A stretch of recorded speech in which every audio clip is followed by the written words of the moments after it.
there, my name is Catalina. Welcome to my channel. I'm a personal trainer and nutritionist who is all about helping you form structure around your health, fitness, and self-care. Today, however, my video is taking a sharp turn. Today, you get to get a glimpse into the crazy that is my obsession with digital organization. About 2 to 3 weeks ago, I discovered Notion. Oh wait, okay, I'm gonna back up. When I was a little girl, I played Office instead of House. Both of my parents owned their own businesses, and I watched my mom especially, who owned her own insurance business, type away on her typewriter, click, click, click, click, click, and just kind of organize paperwork and generally be a boss babe, hashtag, before the hashtag was long invented. So I am obsessed with organization. Now I've gone from journals, to bullet journals, to calendars, to spreadsheets, to digital journaling, which was a lot of fun. And though I enjoyed every aspect, lots of aspects of each of these mediums, something wasn't ever really perfect. Is that the right word? Nothing ever really fit me. I wanted something that was super adaptive, that could be everything I needed it to be in that exact moment, that I could take with me across multiple devices, and that could also look pretty, because aesthetic. Enter Notion. So come with me, gentle viewer, on a tour of this amazing program and app as I show you how I use it to organize my life, and you tell me if you are as an obsessed a nerd as I am. All right, here we go. Come along.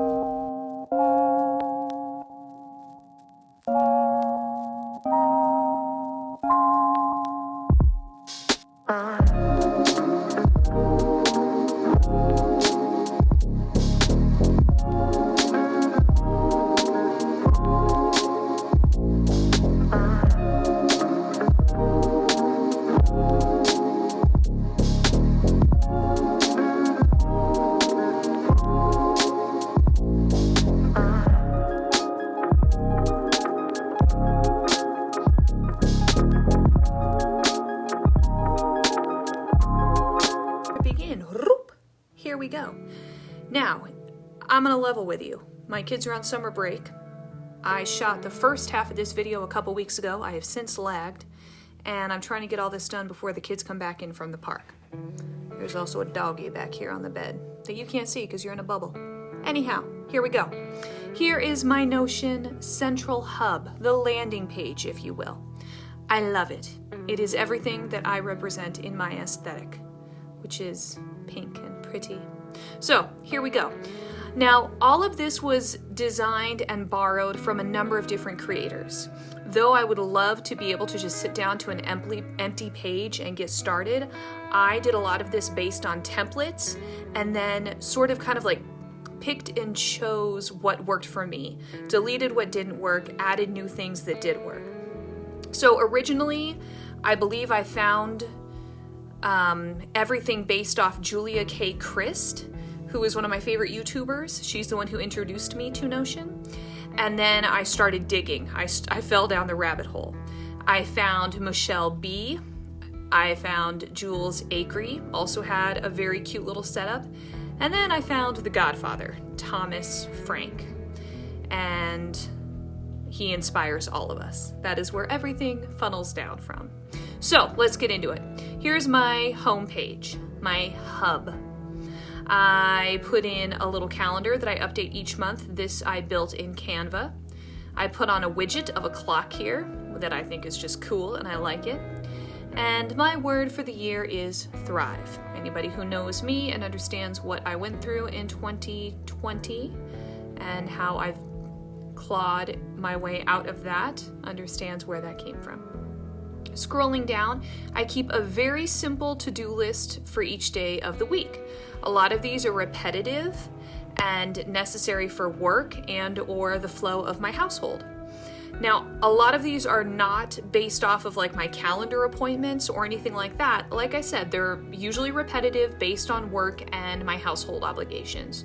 So post to Instagram, do my kickoff check-ins, which are my remote coaching clients, handle some chores around the house, do programming for my clients. Look at this, shoot my YouTube video. Finally, let's hope this actually gets done. I'm gonna check that off right now. And I'm currently washing the towels. So look at that, getting it done. On Sunday, I go through something called a weekly reset, and we'll get to that. And one of the things I do during my weekly reset is I quickly go through and uncheck everything. Might sound tedious, but to be honest, it works for me. Now, this is not going to be a how to do Notion or how to use it, but I could do a video like that in the future. Like, for example, you can move all these columns into different widths. You can quickly drag, like for example, if I didn't get my towels done today, I would put that over here. So that is something that we could do at a different time, if that's something you're interested in. Down here, the brain drain idea is something for the whole idea behind like the second brain or the master to-do list, the get things done idea that Thomas Frank inspired, and the get things done by David Allen inspired him, is one of the main reasons for a lot of my personal anxiety and a lot of other people is all these thoughts in your head of all the things that you need to be doing. So this is the area where I first capture all of those thoughts. I need to make a dentist appointment. I need to get Leora's payment done for the ballet recital coming up. I need to make sure I pay the other half of the down payment for Silas's horse camp coming up. These are all the things that I want to get out of my brain so that I don't think about it and my anxiety level goes down, because then I know it's somewhere where I'm going to see it and I get it done. So that's where my brain drain comes in. Pleasant rhymes. Next week, I put some things down here for appointments. Just to remind myself, these are upcoming things that are I need to be aware of. This stuff's coming up. Get aware of it, make sure it's in your calendar, and or make sure that you are prepared. Let's see here. Now, pages I like to hide in a little toggle, but these are all the pages that are within my Notion. And we will go through each of these, if appropriate, if they're not too personal. But I like the toggle because it keeps it hidden, keeps it nice and clean. I also hooked up my Google Calendar. There's a little bit of a lag, which I don't appreciate, but it's still nice. I'm still trying to figure all of that out. I'm still learning as I go. It takes it a second to load, and it's not exactly perfectly accurate, but there is my Google Calendar so that I can go in there and just double check real quick. This is only next actions in my things to do. And right now it's actually surprisingly clear because this system helps me just stay on top of things. So that's really awesome. A lot of the stuff that had started on my list early on when I first started using Notion about a month ago has since been checked off. And I'm talking stuff that's been on there for months on this arbitrary to-do list that just stayed undone. So I'm really proud of that. A lot of this stuff is recurring. So these things happen every single month, and that's why they're on here. And then on the big master to-do list that is connected here via link, Thomas Frank taught us how to make that a recurring task so you don't have to redo it every time. So we'll get into that. I like to keep this clean. Real quick, you can change your cover image and you can change your icons. These are ones that I made because I like them and they're pretty. All right, moving along. So I like keeping things clean. You can keep this constantly open by pressing this little button right there. However, like I said, I like to keep things clean, so I put that back all the time and it just drops down. Let's start with the get things done idea. Here's my master to-do list. As I said, it is really well in control right now. I am just super excited about that. A lot of stuff has been done recently. Most of these are recurring, and so I have them in a recurring status. They occur usually every 15 or 30 days. Here's when they will occur next. Pretty cool. Now, even cooler, you can create so many different filters and views and sort options with all of these different status, properties. And so here are all of the things that I've done just since I've started using this system. It's everything from seemingly minor all the way up to pretty super major for me. And I love that. So if you just want to double check, was this on my list? Did I get it done? When did I do it? What is the context? Where was it? What was the priority like? Etc. It's all there. As soon as something is done, I put it in the done category and then it disappears onto that nice little done list. I also have it in calendar format just in case I need to see it that way. Also down at the bottom here, I do have that weekly reset. This was inspired by Michelle B. And since I did this on Sunday, I'll go ahead and uncheck all these. That's part of my just Weekly process, it's a lot simpler than it seems. I like how it crosses it out. I think that that is very aesthetically pleasing. And you can change and update anything on this that fits your lifestyle best. So there were some things on here that's just not part of my life that I don't need, and so I took that off of there. And there were some things that weren't on there that I needed, like to clean my makeup brushes and refill my meds dispensers. I take meds every single day to control my epilepsy and for my Accutane, which is doing really well. Very pleased. We'll do another update here in a couple of weeks. And so on every Sunday, I go through and I double check that I did all these things that I have to do during the week, and if I didn't, then I do that. And then when I get to the end of the night, it feels so dang satisfying to know that I'm handling my business around the house and in business. So I just love that. Same thing is true for like the quarter and end of the month and that sort of a thing. And the triggers list is just really neat as far as whole household accountability type checks. Life administration, things that you may have borrowed, people that you need to contact, things around the house that you need to double check, events coming up, a much bigger and more fleeced out list than I ever could have come up with. So this Get Things Done list, again, inspired by Thomas Frank, and a trickle down effect all the way through to Julia, Michelle, and Jules. Love this. The second brain idea. Reduces my anxiety big time. Going down the list. Content planner. This thing is fabulous. This one was inspired by Michelle Kanemitsu, and I used her template to get myself organized both for my YouTube calendar and my Instagram planner. What's super cool about this is you have both the little table and it populates into the calendar. Now you can add directly to the calendar with this little plus button. Currently today I'm filming the Notion that I will be posting on Friday. But then also, if I click out to next month, here are all of the ideas that I have. And you fill out the statuses, the category, you can post the URL. I mean, literally any property that you can think of, you can add to it. You can create relationships between different databases. It's just endless. I love this program so much. Both the Instagram and the YouTube content calendars feed into this master content calendar so I can see what's going on here. And it has made me more consistent and more accountable. And I'm going to really try and make a huge difference with that in the next 6 months and really get posting and hopefully get a little more traction under my feet.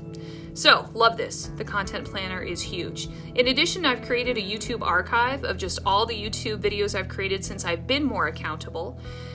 The day I posted it, what it was related to as far as the tags. Was it health and fitness? Was it a skincare update? Was it more of a vlog style? And now we can add digital planning to that because we're going there. And then it connects to the URL. So you click that, it opens up a new box, and it takes you right to the YouTube channel. I just like it. I think it's really cool. Helps keep me, again, just super organized on all that. Next down on the list, this one I'm keeping pretty private. It's very simple. It's just a client list. All of my clients in order, where I train them, whether it's remotely or at Snap here locally, their email address, their status, what their specific needs are, last time I had contact with them, that sort of a thing. Very simple event calendar, which I'm actually not using too much these days because I figured out the Google Calendar thing. So might do away with that altogether. Now, under the home, travel plans haven't fleeced out too much yet. Recipes is my next big project that I'm taking on. So I just went in quickly and I listed all of our family's favorite recipes.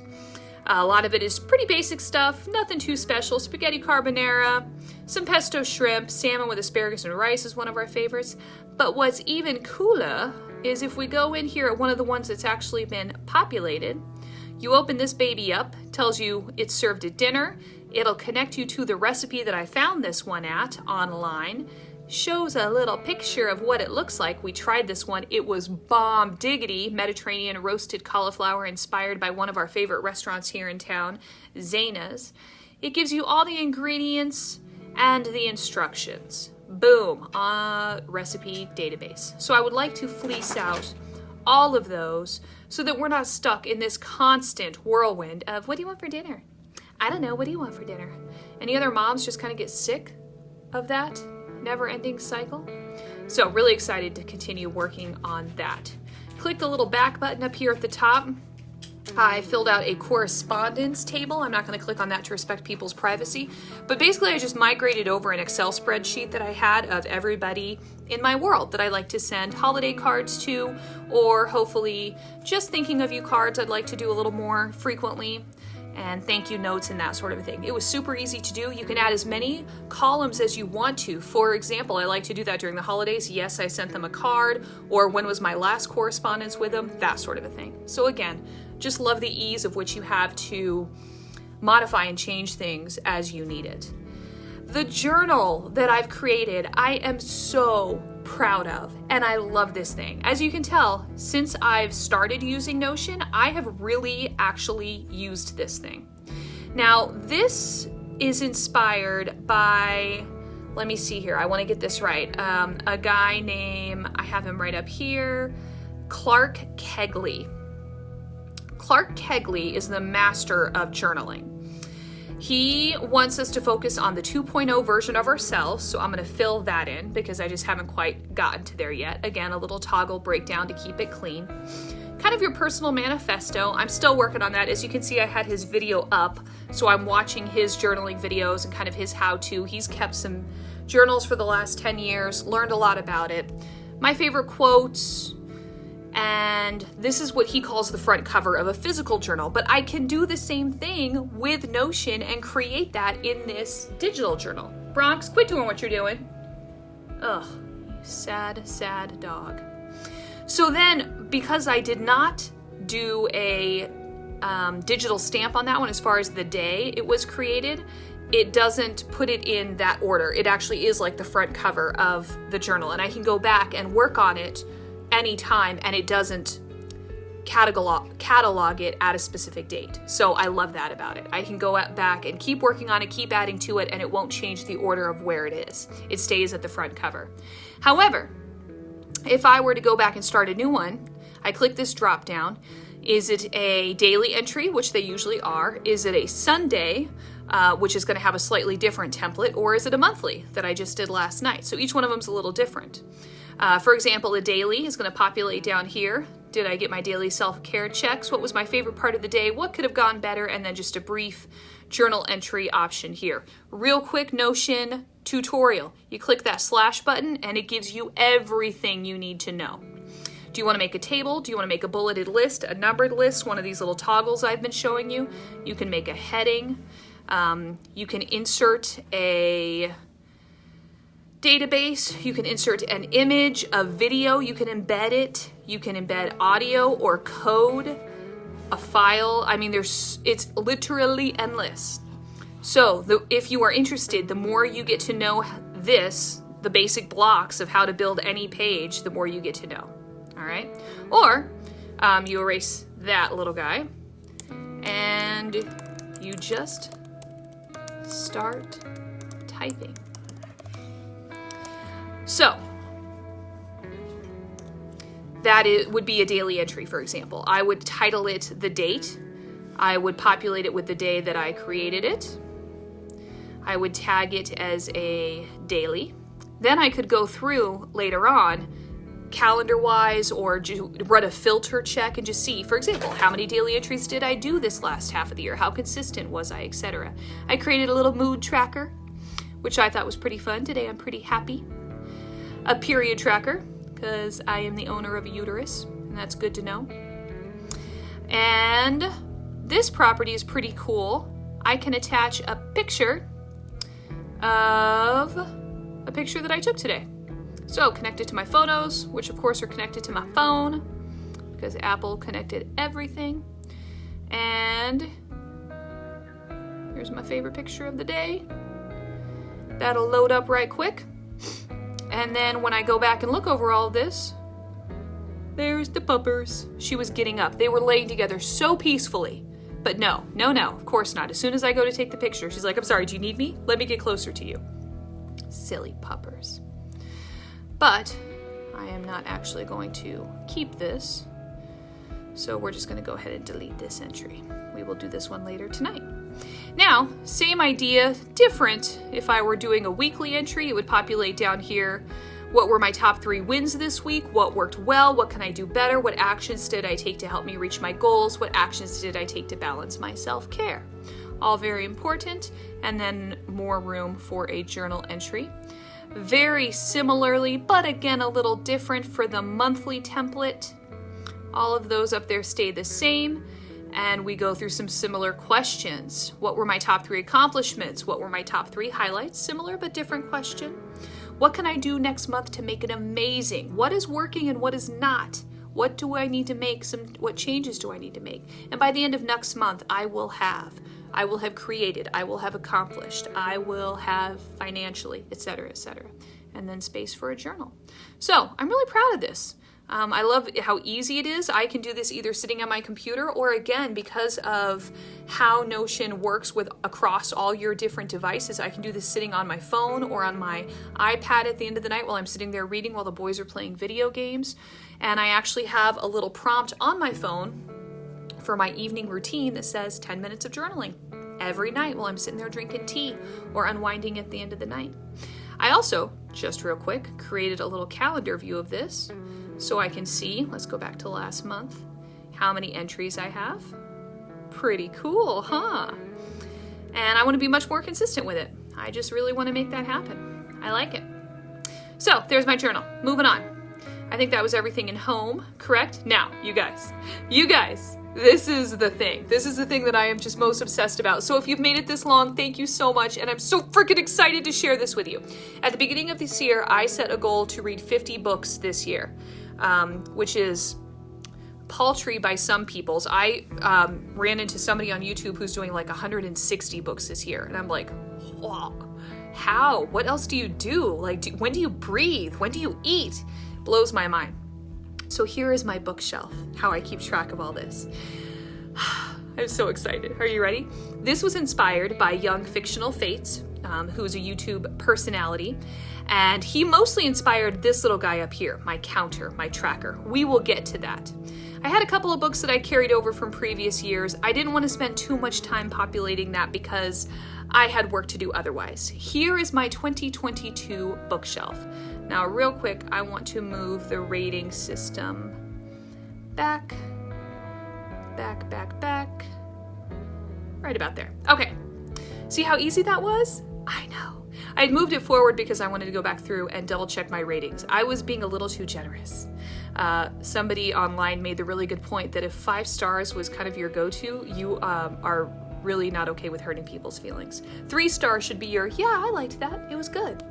4 stars should be your, wow, that was amazing. And 5 stars should be, my life was forever changed after reading this book. You shouldn't be handing those out like pennies. Calm down, Catalina, okay? Anyhow, so here's what's amazing. I've entered in all the books that I have heard about and want to read. I just keep a constant list. Anytime I hear of a book that sounds amazing that I want to read, I put it on the list. So that when I finish a book, I click it done, I click on the date that I finished it, fill out the other properties, I'm ready to go with a brand new book that I want to read. All right? Sounds easy enough. But here's where it gets cool. So let's say I finish the book, I click on the date that I finished it, boom, on the 1st. Fabulous, that goes on to June 1st. Now check this out. My little reading counter appears at 22 out of 50 books so far. In order to be on track at the end of June, I gotta be at 25 books, right? Because that's the halfway point. I can do it. I'm so dang close. We're doing great. It's at 22 right now. Let's say I click read. Look at that, 23 out of 50. You guys, when I tell you that this little program, this little block right here, gave me so much grief for about 2 days, it did. It did. But let's undo that because I actually haven't read this one yet. And I don't want to screw that up. Clear. There we go. Okay, so here are the different things that I'm tracking. Of course, the book title, the author, did I read it or not? The book cover. How beautiful. Song of Achilles. Oh, I loved it. That one was 5 stars. That one caught me off guard. I didn't expect that one. Madeline Miller is an amazing author. The type, fiction or nonfiction, the genre or topic, What format is it in? I'm constantly reading digital, especially in fiction. However, I love my nonfiction, especially personal development, to be in audio, because I usually do that while I'm doing cardio or walking. And then I really like my poetry books to be in physical. I keep that at my desk, and I just read a chapter here or there throughout the day when I have a little break every now and then. So I like to keep track of the format of that. And then the rating system, as we just discussed. Only 2 books got 2 stars so far. I'm not like, I can't give 1 star necessarily. I'll get there. I'll get to a 1 star. I'm just not that cutthroat. I'm not that mean. And then the number of pages. Now here's what's cool. As I read a book, whoops, I missed one. Oh, Circe. We got to figure out how many pages Circe is, and then I'll put that in, because then at the bottom, I'm keeping track of how many pages I've read so far this year. Also, was this book a part of a series? And then this is going to be important. It is related to my reading goal. That's going to be important. I'll show you why in a second. Even cooler, I went through and I took the back cover off of all of the books via Amazon.com, which has all the back covers of the books just right there. Copy paste, baby. So when I forget, what was that about? Oh my gosh, this one was so good. I read it in like an hour. It was short, but it was so meaningful. I highly recommend this one. It is called The Boy, the Mole, the Fox, and the Horse by Charlie Mackesy. Again, super short, easy read. They're like itty bitty little short stories. Highly recommend them. So if you want to look at each of these in a slightly different way, I have a little, card for each book. So it looks like that. Or even cooler, check this out. Yes, isn't that beautiful? These are all the ones that I've read. These are all the ones that I want to read. Love it. I recently started, what am I currently reading? No. Ninth House, Leigh Bardugo? That's not right. Something about Ash, Blood and Bone, Children of Blood and Bone, maybe? I don't know. It's blending together for me. Oh, there we go. Ember in the Ashes. That's what I'm reading. Really, really good so far. Only a couple chapters in. Anyhow, okay, so remember how I said this was going to be important? The relationship. This reading goal tracker, it has a couple of different programs in it, or rather, edit property formulas, okay? So the formulas are not terribly complicated. But what was complicated was I couldn't understand why when I would check off the box, it wouldn't count it the way it was supposed to. And of course, my husband Joe, damn PhD, comes in and he's like, well, he just looks at it like once. I've been in here for 2 days trying to figure this out, like, walking through the house going, formula.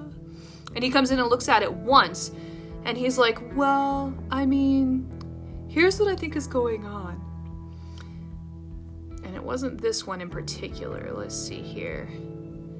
It was this one? Yes. Okay.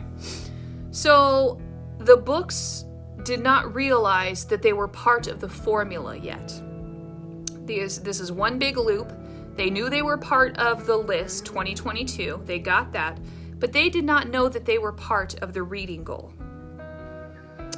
So I had to go in and preemptively create this property where they were all already part of the reading goal, whether I'd read them or not. And then when you clickety-click on the red check, it automatically tallies in right there. Y'all, I was so pissed. I was like, just like that, huh? Just like that. You can just see the solution to my problem. I did this, damn it. I worked so hard on that frickin' thing. Fictional Fates led the way, and I did a lot of the work, and then Joe just comes in and sweeps in and just solves the problem. So typical. Anyhow, this is my baby. I am so damn proud of this, and I'm so excited to finish out the year and continue reading. If you have any recommendations, let me know. but I am very, very excited. It's been a wonderful year so far. I've read some wonderful books and some okay books and some quite disappointing books. Sorry, Monroe. I really wanted to like you. I love Cressley Cole, but it just wasn't there for me. All right, let's move it along. This is turning into a quite long video. Projects, not a whole lot going on there. I'll figure that out. We'll get something going on there. Goal setting, though, I am quite excited about. So, for example, let's use one that is fleeced out. Read 50 books in 2022. What we're going to do is create purpose, principles, the ideal outcome, the anti-vision, what would happen if it went wrong, and then brainstorm how we're going to make this work. So again, these are all toggles. We could close them all up, make it look nice and clean, but let's open them up. So the purpose of that was to create a leisure habit that stimulates my mind, entertains me, keeps me inspired, and encourages growth and development. Okay, let's not stagnate and go backwards. The principles, I want to combine fiction, nonfiction, poetry, all formats, digital, physical, and audio. The ideal outcome, give or take, is to read 4 books per month plus 2 extras, and then I'm going to achieve this goal. Wild success would be to sneak in a couple of extras and get 50 plus books for the month, with synopsis, ratings, and a database to go with it. Ha! Set that up for success, didn't we? Thank you, Notion. The anti-vision. Here's where things could go wrong. I would fizzle out and just stop reading. Well, it's been 6 months and we haven't done that yet. Realize I'm going to fall short and just stop. Now, I realized in May that I was falling short, I was falling behind, but here's where things got tricky, but in a good way. I had an audiobook that I was reading, an audiobook that I was listening to in the background, and I finished that up. So it was one that was ongoing in the background, and just didn't realize that we were this close to wrapping it up, wrapped that up. Had a poetry book that was ongoing in the background, wrapped that up in the same month. And a couple of the books that I had chosen happened to be shorter books, but that were just amazing and beautiful and easy to just get through. Couldn't put them down. And so by the end of all of it, I read 7 books in May. Finished 7 books in May. I didn't start 7 books and finish 7 books in May, but I finished 7 books in May, putting me back into the running. I'm caught up. So we're good to go there. Or let's say I fall short by just a few or a couple and I consider it a failure. I don't know. That seems like a very Catalina thing to do, but I think that would still be pretty bomb diggity. Again, I've read some amazing books. I've gleaned some beautiful quotes and memories from all of these. And let's say I read 47 books by the end of December 31st. I don't think that's going to be a failure, y'all. I think that's still going to be pretty cool. And then I go through and I brainstorm ways that I'm going to make this work. Develop a want-to-read book database, a reading list database, and continue adding to it. Don't fall behind. I update it constantly. Read for 20 minutes a day, no negotiations. I am on a roll. And my digital iBooks through the Apple, we're using our words here. We have words. The program in my iPad keeps track of that beautifully. So, no worries there. Listen to audiobooks during cardio. No problem there. Easy to zone out on, makes you forget how much you hate the cardio. Love doing that when I'm walking in the desert. Love doing that when I'm doing treadmill work. No problem there. And then read poetry in small chunks at my desk. And like I said, all of a sudden you're done with a book. You didn't even really expect it, and you don't feel like you have to push it. You don't feel like you just have to grind through it and get this over with. You can really sit and enjoy each of the little stories, each of the little prose, and by the time you're done, there's another book. Check it off the list. So this is just one example of one of the goals that I set for myself and how I fleece it up. Set up and use Notion. Again, I went through and filled this out. Love that. Now, consistent training program. Again, same idea. Now, the person that I used this template from had a couple prompts here to help you understand how to fill this out, and I left those in here. Just as I got better at using them, I didn't need to anymore. And so I went through on all of these, and I'm almost done filling out all the goals on all of them, but not quite. But those are the couple that I have done. And I like it. So this is called a board view. Different than a calendar, different than the list, but still just a really neat way of looking at it. So that when you get something done, check this out, set up and use Notion. Completed. Isn't that satisfying? Yes, it is. Okay? Yes, it is. Now, when I get my 1 plate bench press, when I get it, because I will, then I'll take that over to the completed pile as well. So that's pretty cool. All right, so there's my goal set. Love it. And I think that's pretty much it for you guys. That's what I got for you. A couple things to keep in mind. There is this little trash bucket here, so if you're going through and you're just messing with your own stuff and you accidentally delete something, it's there. Don't worry. You can find it and you can restore it. You can always come back to your central hub, and you can make this into anything you want it to be. And I think that it can help a lot of different folks get motivated, get organized, and change the way that they think about what they have to do and how they want to do it. It's made a huge difference for me. So thank you guys so much. That's what I'm gonna end it at that. I am loving this app, loving this program, and I think that you would too, just depending on what type of digital nerd you are. Thank you so much for going with me on this journey. I am now going to take this to editing because I have never done this style of editing before, and I think it's going to take me a minute to figure it out. So, as always, thank you so much for being here, and we will see you next week. I hope. All right, adios, guys. Have a good rest of your week.